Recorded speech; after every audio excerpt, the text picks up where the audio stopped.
Bueno, en primer lugar te quiero mencionar algunos detalles antes de explicarte eso, que es fácil de entenderlo, a excepción de lo que se comenta, y debo de decirlo, por la oposición política partidaria.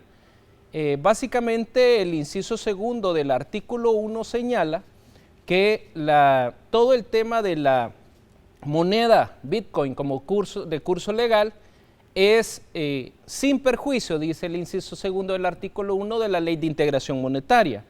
¿Por qué te estoy aclarando esto? Porque aún teniendo conocimiento que es falso lo que se dice, y debo de decirlo con todo el respeto, el presidente de la ANEP, Javier Simán, ha dado una serie de declaraciones, e insisto, con conocimiento a la falsedad, de por ejemplo que se pretende que la ley pague los salarios en Bitcoin, lo cual no es cierto. Yo le ponía un tuit donde le decía que el artículo 9 de la Ley de Integración Monetaria que regula el dólar establece la obligación de pagar en dólares. ¿Y por qué lo señalo? Porque el Bitcoin, la ley Bitcoin no reguló el pago de salarios, pero sí lo hace la Ley de Integración Monetaria. Por otra parte, toda la contabilidad se va a llevar en dólares. Por otra parte, el cambio de moneda o la convertibilidad o la referencia es en dólares. Entonces tú tienes de los 14 artículos, tienes como 7 artículos que hacen mención al dólar. Esto lo aclaro porque el dólar es moneda de curso legal, es moneda obligatoria, es sustento como tal el dólar, y hay que hacer referencia a eso porque también andó una campaña de esta misma persona y algunos líderes alrededor de él con empresarios infundiendo temor. Claro, hay muchísimos empresarios que cuando hablamos me dicen, no, mira, esos son temas ya personales y parece de intereses partidarios. Ahora, ¿qué dice el artículo 7, Federico? El artículo 7 te señala que existirá una transacción en Bitcoin que tú como proveedor deberás de aceptar. ¿Qué significa eso? Básicamente las billeteras electrónicas, incluyendo Chivo o la famosa wallet, lo que incorporan todas las billeteras electrónicas es que cuando yo te llego a comprar, yo te compro 1000 camisas, esas 1000 camisas cuestan, supongamos, cuestan unos $200. Cuando yo te voy a pagar y te digo, yo te voy a pagar en Bitcoin, entonces tú tienes la billetera electrónica, venimos, hacemos la transacción que tú debes de aceptarla, pero en la transacción, cuando tú tienes la billetera electrónica en el teléfono, cuando enlazan como tal, tú nunca tienes la obligación de recibir Bitcoin o dólares. Tú tienes únicamente la voluntad de recibir Bitcoin, recibes Bitcoin. Si quieres recibir dólar, recibes dólar. ¿Por qué?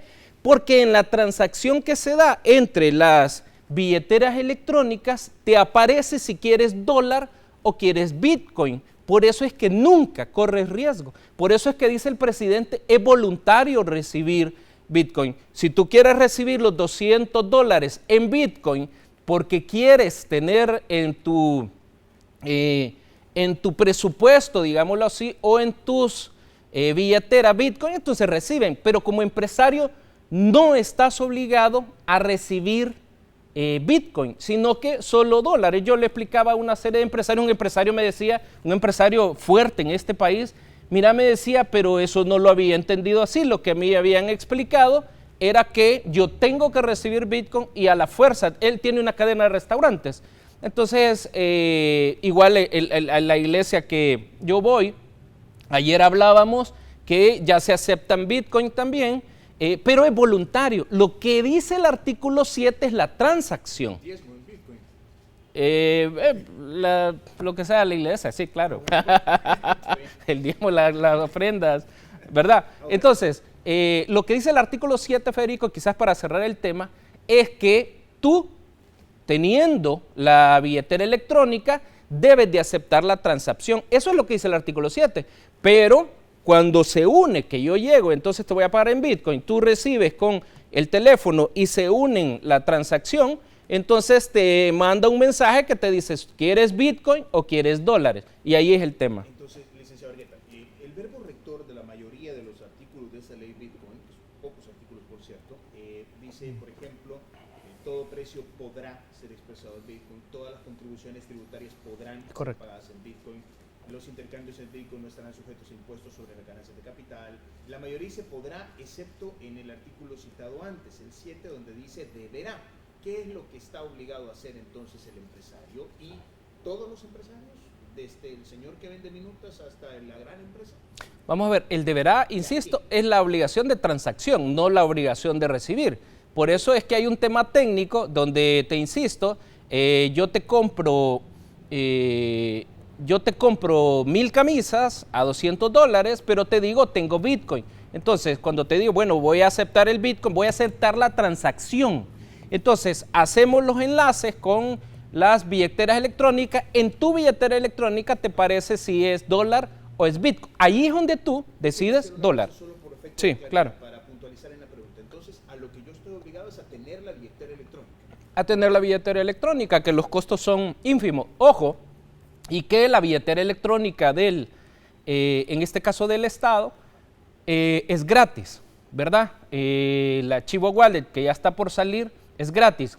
Referente a la pregunta que tú me hacías, si todos están obligados hoy por hoy a tener la billetera electrónica, hay una excepción que establece el artículo 12 relacionado al artículo 8 de la ley Bitcoin, que señala que es obligación del Estado establecer los mecanismos de capacitación y establecer los mecanismos necesarios para que aquellas personas que al momento no tengan la tecnología, entonces el Estado dará las facilidades.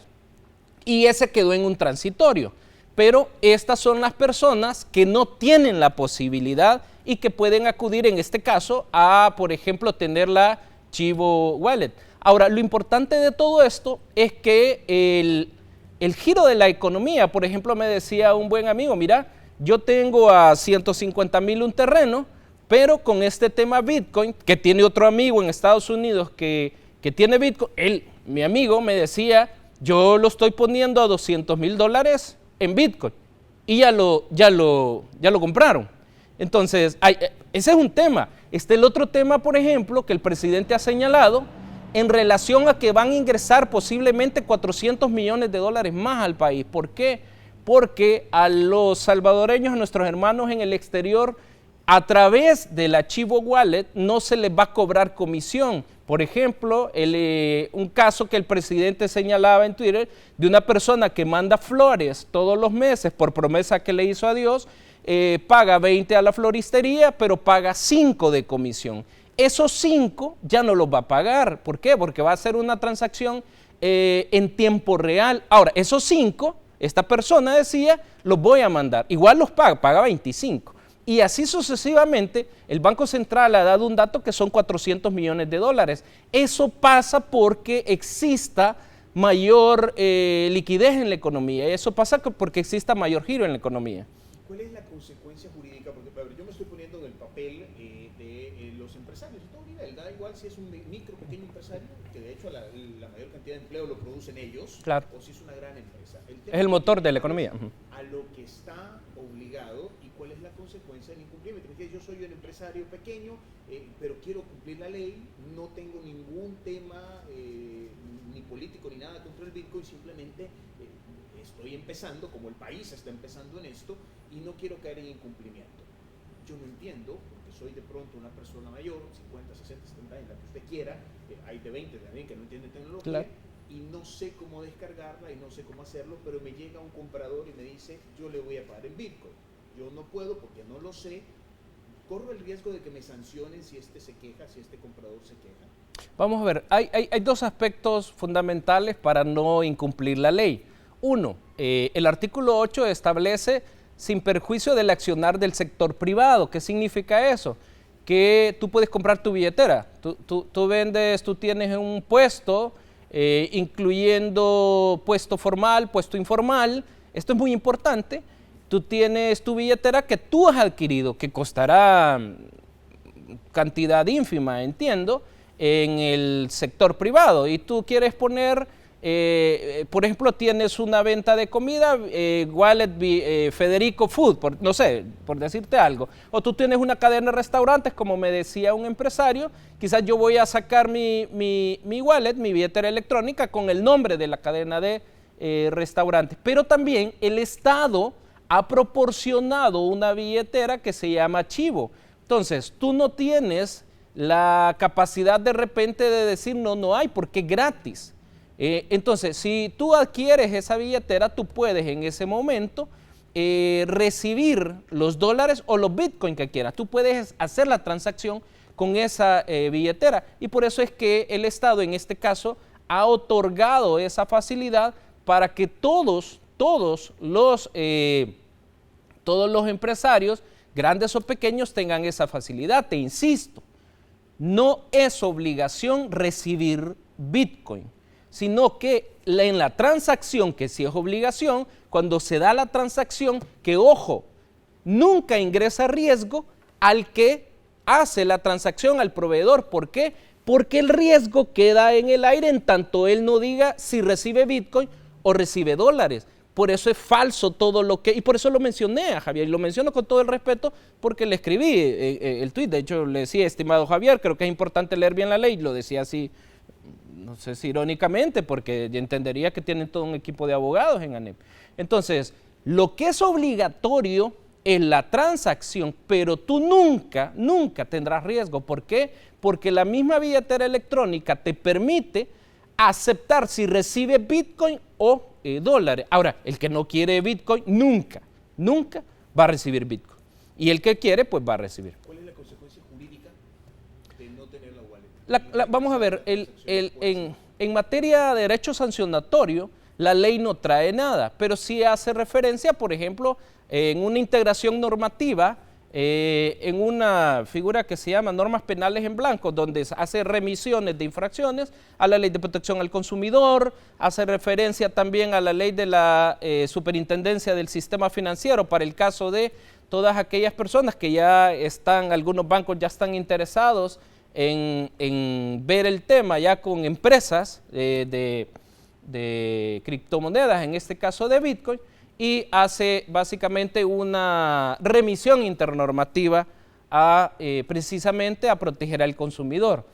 Entonces, ese es el punto del artículo 7, por eso es que se genera, creería yo, adrede la confusión, porque te insisto, en el caso de las camisas que tú me vendes y yo traigo los $200, te digo, yo tengo Bitcoin, tú vienes y recibes, haces la transacción conmigo, pero nunca te ingresa el riesgo, porque ahí es donde aparece Federico, dólar o Bitcoin. Entonces tú aceptas si quieres dólar o Bitcoin si quieres Bitcoin. ¿Y estamos preparados, licenciado Argueta, o se va a completar este cuerpo normativo con otros más, dado la naturaleza de una criptomoneda que es muy diferente al dinero efectivo? Le voy a dar un ejemplo. ¿Qué pasa si yo tengo, por ejemplo, mi clave privada? Porque Bitcoin funciona con dos claves, la pública y la privada. Pues yo tengo mi clave privada en el celular y soy víctima de la delincuencia en el país, me roban el celular y dicen la clave y ahí perdí los Bitcoin que tenía. Este tipo de cosas que pueden ser escenarios, ¿cómo lo van a regular? Porque será el primer país del mundo que implemente esto, aunque no es la única ciudad donde hay algo parecido. No es el único país. De hecho, Argentina hay mucha trazabilidad en Bitcoin. Se puede decir un montón de países, Europa, Estados Unidos. Lo que pasa es que somos el primer país que lo regula, que le establece reglas, y por eso hay mucho inversionista viniendo a ver el tema. Ahora, el sistema de encriptaciones que ya está aprobado, por lo menos en Chivo, es tan seguro, es en materia de protección de datos, en materia de resguardar el dinero. Hay unos sistemas donde, por ejemplo, se van a unir los bancos para asegurar o afianzar cualquier tema que pueda pasar. Es lo mismo cuando tú depositas una cierta cantidad de dinero a tiempo o a plazo, entonces se te tiene que asegurar que está resguardado el tema. Es decir, las garantías, ojo, Federico, no solamente de lo que tú me estás mencionando, sino también en materia de lavado de dinero. se ha dicho que el reglamento lo establece, que debe de tener todos los mecanismos esenciales normativos para la debida diligencia, ¿verdad? Y entonces nos hemos asegurado que se cumplan a cabalidad todas las leyes. Es importante el tema no solo de la inclusión financiera que se hace, no solamente de los 400 millones de dólares que van a ingresar al país, primero Dios, ya que nuestros hermanos en el exterior, en tanto decidan enviarlo, que antes era comisión, no solamente eso, sino las inversiones que ya vienen. La embajadora de El Salvador en Estados Unidos anunciaba un grupo de inversionistas que vienen entre hoy y mañana, no recuerdo. Yo he platicado ya también con algunos inversionistas israelitas que están interesados en venir al país, no a ver temas de cómo opera el Bitcoin. Ellos ya tienen Bitcoin, pero tienen una serie de elementos de comidas, por ejemplo, tienen inversiones de construcción, tienen, o sea, un cúmulo de rubros que tienen, pero están interesados en instalarse el país por el tema Bitcoin. Señor Argueta, el artículo 13 de la ley Bitcoin dice todas las obligaciones en dinero expresadas en dólares existentes con anterioridad a la vigencia de la presente ley podrán ser pagadas en Bitcoin. Podrán ser pagadas. Todas las obligaciones en dinero, por ejemplo, y le voy a hacer las preguntas que la gente ha hecho. Claro, claro. ¿Ya aclaró usted salarios? No. No, dólares. ¿Pensiones? Salarios solo dólares. Dólares. ¿Pensiones? Dólares. Dólares, sí. Lo que se paga por impuesto sobre la renta cuando... Eso tú lo puedes pagar en Bitcoin. Lo puedo pagar en Bitcoin. Sí. Si el Estado me tiene que devolver, ¿lo devolverá en Bitcoin? No, tú quieres dólar. Yo puedo decidir si Sí, quiero sí, sí. dólar. Ok, perfecto. Los créditos que se tienen con la banca estatal, por ejemplo. Dólares. Es que, vamos a ver, Todo. la única obligación, quizás al revés, la única obligación es en el caso de el proveedor, es hacer la transacción. Vamos a ver, ¿se pudo haber dicho la transacción será obligatoria? Sí, ¿verdad? Pero la redacción de la ley establece que se deberá aceptar Bitcoin. Es decir, se debe de aceptar la transacción. Pero si tú quieres dólar, aceptas dólar. Si tú quieres Bitcoin, aceptas Bitcoin. Por eso el presidente dice, no es obligatorio. Tú pagas salarios en dólar, porque así dice el artículo 9 de la Ley de Integración Monetaria. Pero si tú puedes pagar en Bitcoin, puedes, perdón que lo insista, incluso la misma ley dice podrá, los impuestos. ¿Tiene previsto el Estado pagar a sus proveedores en Bitcoin para estimular el dinamismo de esta criptomoneda? No, se va a pagar en dólares. Se va a pagar en dólares. Es que el dólar sigue siendo la moneda de curso legal. De hecho, la referencia de cambio del Bitcoin es el dólar. Y por eso hay una serie de artículos, son 6, 7 artículos que hacen referencia al dólar, que dice se podrá. Ahora, hay algo muy importante en esto. Y eso es importante para los empresarios o aquella persona que considera que debe de meterse en el tema Bitcoin. Aquí en el país hay mucha persona que tiene Bitcoin ya. No te estoy hablando de las 50,000 personas que ya transan el Bitcoin desde hace varios años. Te estoy hablando de empresarios que desde hace muchos años tienen Bitcoin. Ojo, no hay impuesto a la ganancia de capital del Bitcoin. ¿Qué quiere decir esto?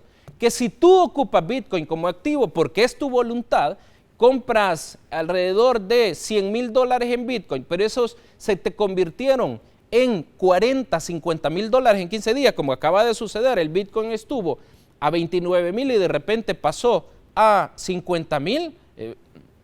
Digamos, el activo, Bitcoin como activo no está regulado, solo como moneda. Pero si tú tienes, por ejemplo, esos 60,000 dólares, entonces eso no se paga impuesto. Esa ganancia no paga impuesto. Y eso, claro, es muy llamativo a los inversionistas, que hay un mundo fuerte allá afuera, a nivel internacional. Por ejemplo, te decía Argentina. En Argentina los bancos ya establecen depósitos en Bitcoin. Claro, son capitales especulativos, ¿verdad? Hay riesgo de perder, ¿no? Y que no está regulado. En cambio, aquí sí está regulado. Aquí sí hay protección. Entonces, obviamente es un avance para nuestro país.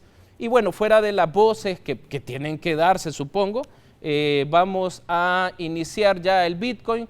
Eso va a cambiar bastante la economía. Eso va a mejorar bastante la economía, no solo por lo que señalé de los 400 millones de dólares, sino las inversiones que vienen. ¿Los bancos están obligados a utilizar el Bitcoin, a generar un sistema que permita transacciones en Bitcoin?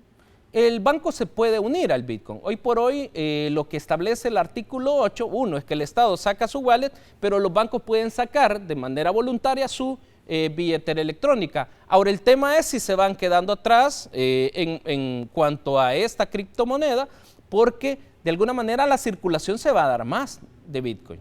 Y es por eso que te decía de que el artículo 7 es únicamente para la transacción, no para recibir Bitcoin de manera obligatoria, es voluntario.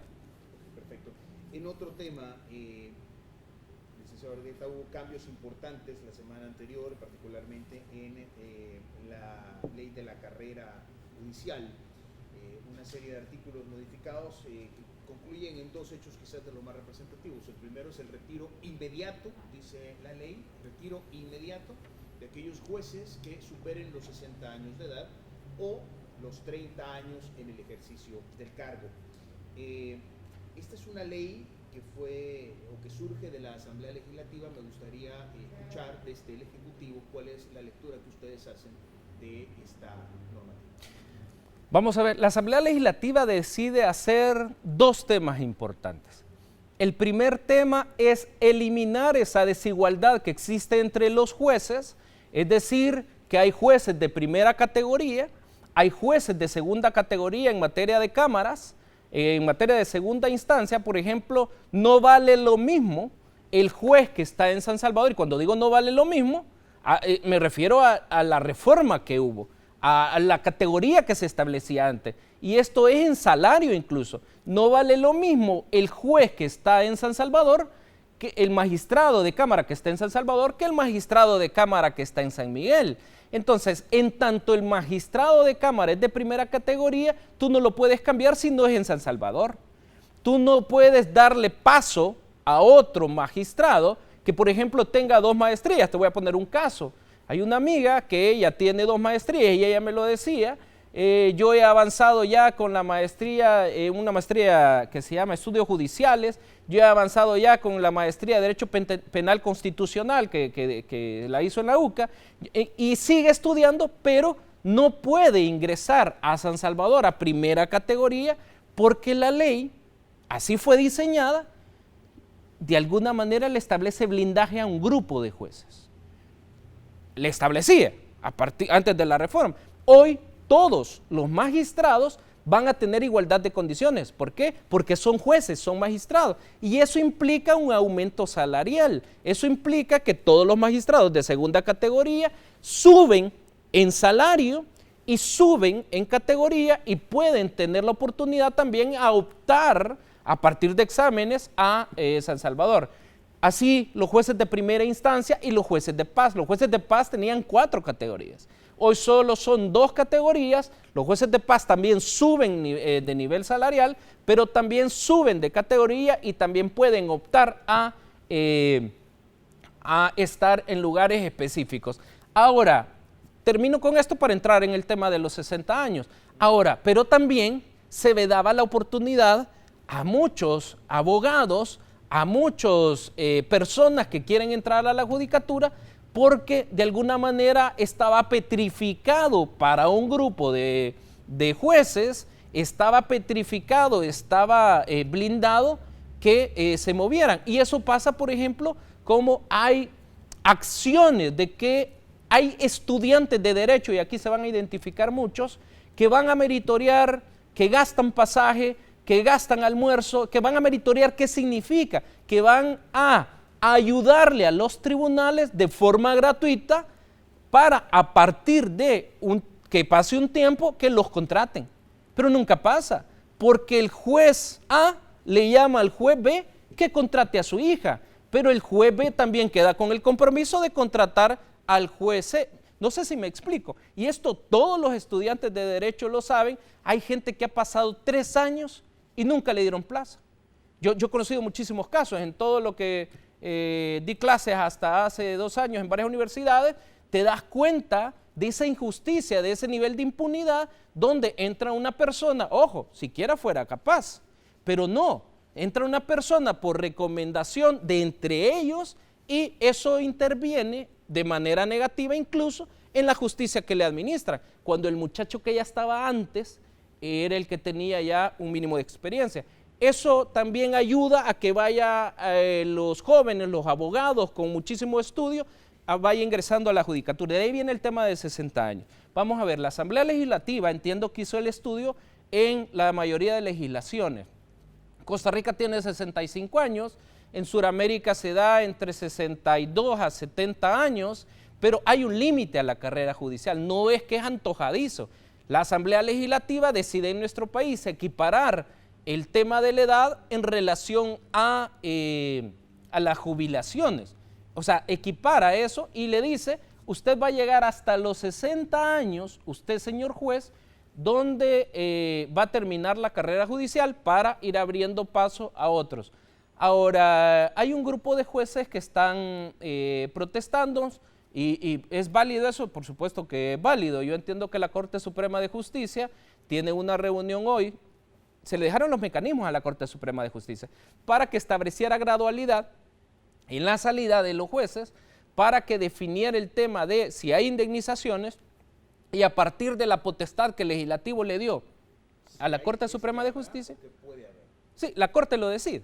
O sea, el legislador, la Asamblea Legislativa le da la posibilidad, habilita la competencia de la Corte Suprema, me refiero a los 15 magistrados en pleno, de establecer la gradualidad de la salida.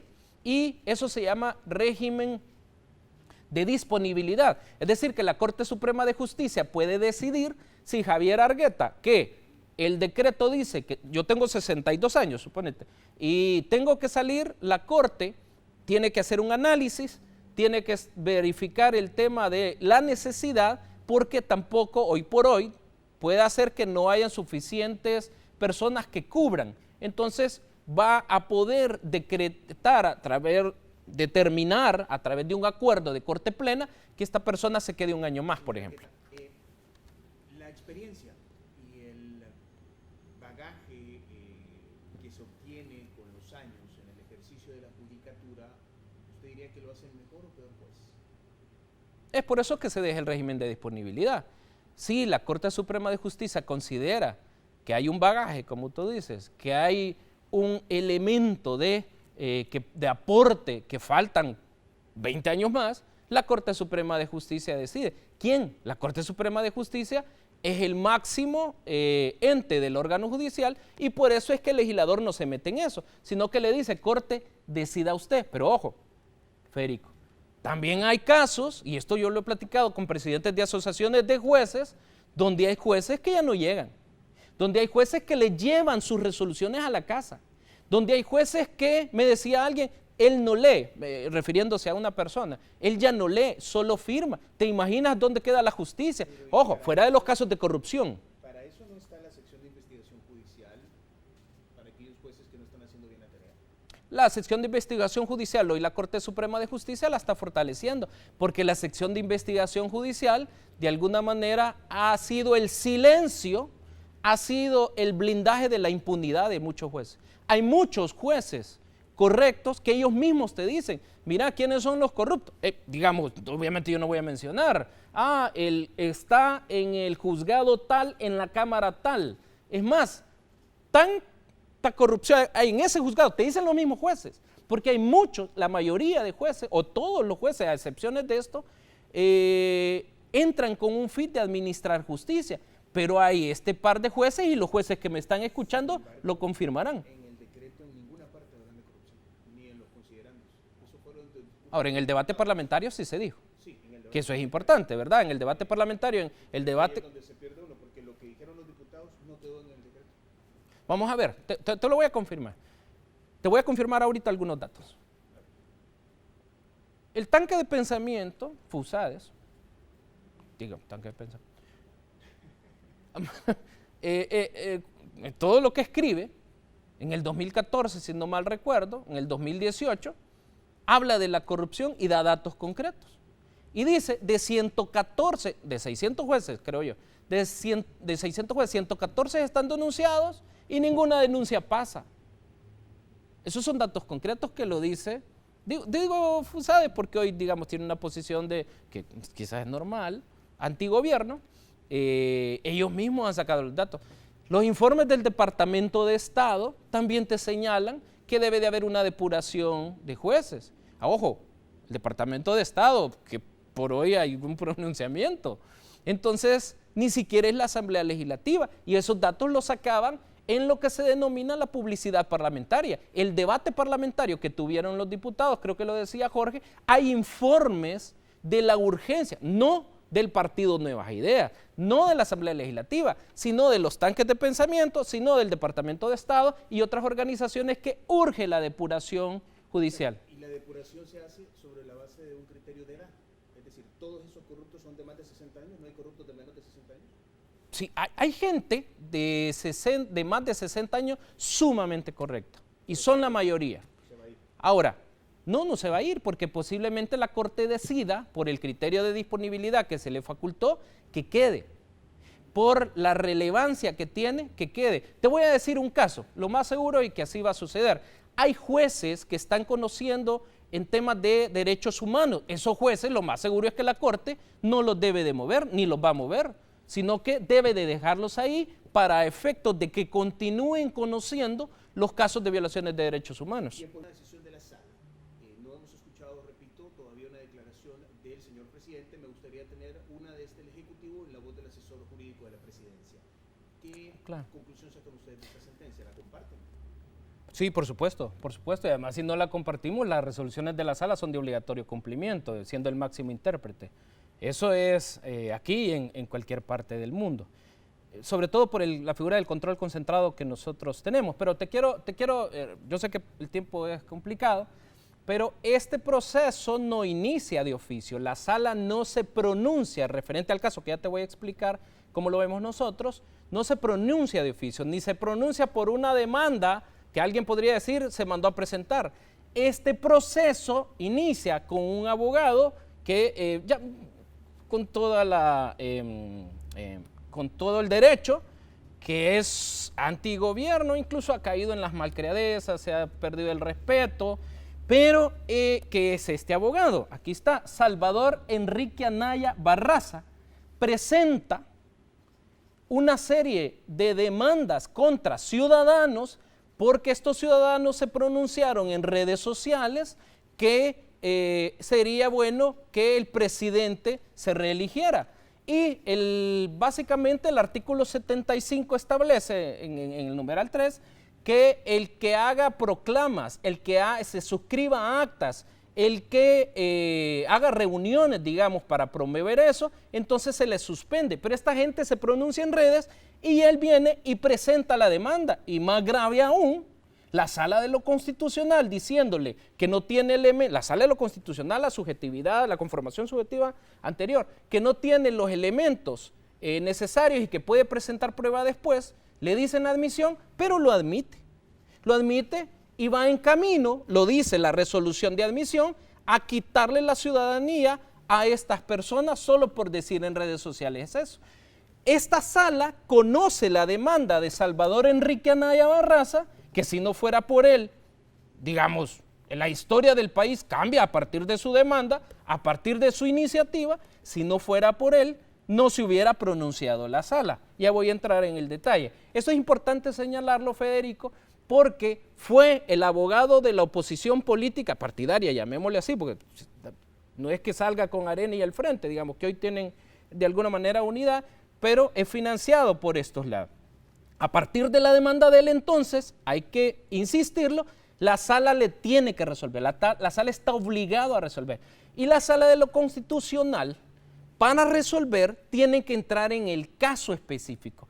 El objeto de la demanda es el pronunciamiento de esta persona en redes sobre la reelección. Quiere decir que la sala, para determinar si pierde los derechos del ciudadano o no, tiene que pronunciarse sobre la resolución. ¿Y qué sucede? Viene la sala y empieza a decir, y en la resolución hay una serie de temas, por ejemplo, interpretación constitucional, rol de los tribunales constitucionales, de ahí se mete en un apartado donde habla de los cambios de precedentes, pero en el cambio de precedente empieza a decir, mire, la sala anterior, en el caso de la inconstitucionalidad 163-2013 que dijo que un presidente de la República no podía optar a ser otra vez presidente, sino 2 periodos después, la sala dice no es cierto. Ahora, puede cambiar los precedentes en 3 vías: cambio de la realidad normada, conformación diferente de la subjetividad, o sea, cambio de magistrados, y error interpretativo. Y agarra el tema del error interpretativo y dice, ojo, la lectura del artículo 152 es sumamente clara. Aquí hay algo muy importante. Cuando tú lees la resolución 163-2013, hay una serie de elementos que la sala dice que la ambigüedad, aunque no exista ambigüedad... Me queda apenas un minuto. El artículo 152, para que lo sepan los amigos televidentes, dice en su ordinal primero: el que haya desempeñado la presidencia de la República por más de 6 meses consecutivos o no, durante el periodo inmediato anterior o dentro de los últimos 6 meses anteriores al inicio del periodo presidencial. Lo resumo en un minuto. Por favor. Antes decía, en la Constitución de 1962 y todas las constituciones anteriores, no podrá ser presidente, Entonces, ese es el bloqueo que tenía. Y después cambia el 83, el constituyente dice no podrá ser candidato el que haya ejercido la presidencia en el periodo inmediato anterior. Claro, ¿cuál es la lectura ahí? Tú puedes definir la interpretación constitucional por 2 vías: por la disposición, el carácter lingüístico, el texto, o por la norma, que ha dicho la sala, es decir, por la interpretación. Aquí ni siquiera hay interpretación, dice la sala. Aquí el texto del constituyente es claro. ¿Cómo se es presidente sin ser candidato? No, es que lo que te dice el constituyente, ni siquiera la sala, dice, no pueden ser candidatos los que hayan, vamos a ver, hay otro requisito, que haya sido en el periodo inmediato anterior presidente.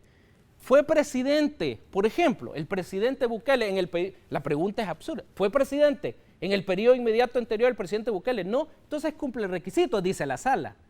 Y entonces, si cumple el requisito, no hay prohibición. ¿Puede ser candidato? Sí. Y de ahí, por supuesto, la sala fortalece todo el sistema de fuerza que tiene la alternabilidad, la no reelección, el 154 que andan diciendo. Para el 2024 el periodo anterior será el 2019. Para el 2024 el periodo anterior será el 2019. Ahí entonces, dice la sala, se puede un periodo más. Ojo, y termino con esto. Lo que la sala expresa del constituyente es la capacidad de postulación. Ojo, no la reelección. Quiero aclarar esto. Lo que la sala dice es que el constituyente le da la oportunidad para que se inscriba como candidato y de alguna manera compita a través de las reglas normales. Quien decide la reelección, como le quieras llamar, o elección, es el pueblo. Y la sala lo diseña. Es texto.